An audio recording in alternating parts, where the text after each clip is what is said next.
Narmada superfast ન્યૂઝમાં આપનું હાર્દિક સ્વાગત છે। જિલ્લામાં આજે પોલીસ વડા દ્વારા જિલ્લા સાયબર ક્રાઇમ સુરક્ષા અંગે પ્રજામાં અવેરનેસ લાવવા પ્રેસ કોન્ફરન્સ યોજાઈ।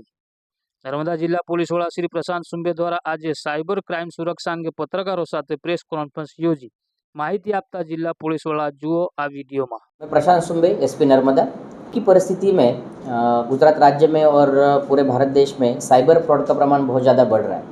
इसी के लिए 1930 की जो गुजरात पुलिस की जो हेल्पलाइन है साइबर क्राइम रिलेटेड, उसके ऊपर जो अलग अलग एक्नॉलेजमेंट या टिकट जनरेट किए जाते हैं उसके संबंध में मैं थोड़ी माहिती देना चाहूँगा। पिछले 5 महीने में 1930 के ऊपर अराउंड 53,000 जितने टिकट जनरेट हुए हैं और जिसके अंदर जो साइबर फ्रॉड के अमाउंट है वो लगभग 503 करोड़ के आसपास है।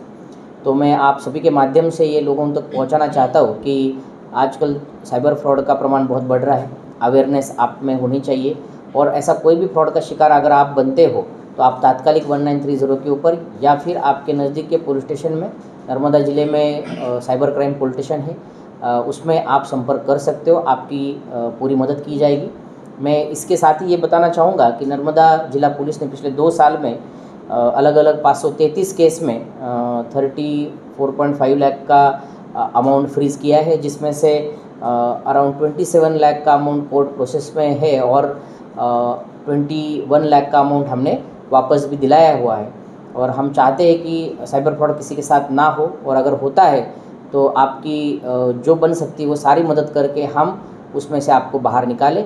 और इसीलिए हम अवेयरनेस भी कर रहे हैं और जिसके माध्यम से अलग अलग स्कूल, कॉलेजेस और जो अलग अलग समाज के ग्रुप है उनमें हम साइबर क्राइम के अवेयरनेस बैनर्स, पैम्पलेट्स या अवेयरनेस प्रोग्राम के थ्रू भी करा रहे हैं। आपके माध्यम से ये सभी के पास मैसेज पहुँचे, ऐसी मेरी विनती है। Thank you. जय खास तौर पे कैसे ट्रैक होते हैं और कैसा प्रिकॉशन रखना चाहिए? बिल्कुल, सबसे ज़्यादा जो फ्रॉड आते हैं वो फेक आइडेंटिटी के फ्रॉड आते हैं कि आपकी आइडेंटिटी किसी और ने ले ली और उसके हिसाब से फ्रॉड किया, जिसमें आधार कार्ड या पैन कार्ड आपके पास से कहीं पे शेयर हुआ है, उसके थ्रू ये फ्रॉड होते हैं।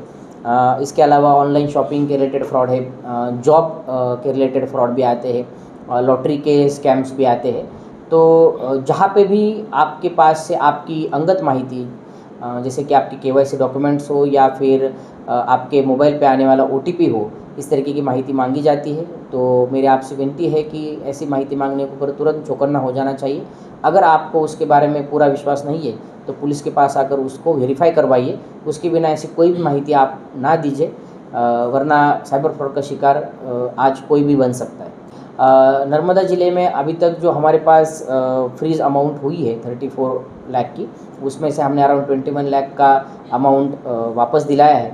और अगर फ्रीज़ अमाउंट और कोर्ट प्रोसेस की बात करें और उसमें से फ्रीज़ अमाउंट, तो इस परसेंटेज में आज गुजरात राज्य में टॉप के ज़िलों में नर्मदा ज़िला आता है। और मुझे लगता है कि ऐसा ही काम हम आने वाले समय में भी हमारे साइबर क्राइम पुलिस स्टेशन के माध्यम से करते रहेंगे। नर्मदा जिला में कैसे केसेस आते हैं साइबर क्राइम? ज़्यादातर नर्मदा ज़िला में जो केस आते हैं वो OTP फ्रॉड के या फिर आइडेंटिटी फ्रॉड के केसेस आते हैं। बाकी भी अलग अलग टाइप के केसेस आ रहे हैं। और मुझे लगता है कि मोबाइल के द्वारा फ्रॉड होने की वजह से अथवा साइबर वर्ल्ड में फ्रॉड होने की वजह से किसी भी तरीके का फ्रॉड कहीं पे भी हो सकता है। तो सभी को इस चीज़ में अवेयर होने की और चौकन्ना रहने की ज़रूरत है। जिला कैसे प्राउड कर रहा है क्योंकि गुजरात में नंबर 1, रिकवरी में नंबर 1 है? हाँ, बेसिकली जो परसेंटेज वाइज है उसमें हम पहले हैं। और मैं ये कहना चाहूँगा कि हमारे पास जो कंप्लेंट आ रही है उसके ऊपर हम सभी कंप्लेंट में काफ़ी निगरानी के साथ में, सीरियसनेस के साथ उसके ऊपर काम कर रहे हैं। और इसमें पूरी टीम का बहुत बड़ा सहयोग है और मुझे लगता है कि आने वाले समय में भी ऐसा काम होता रहेगा।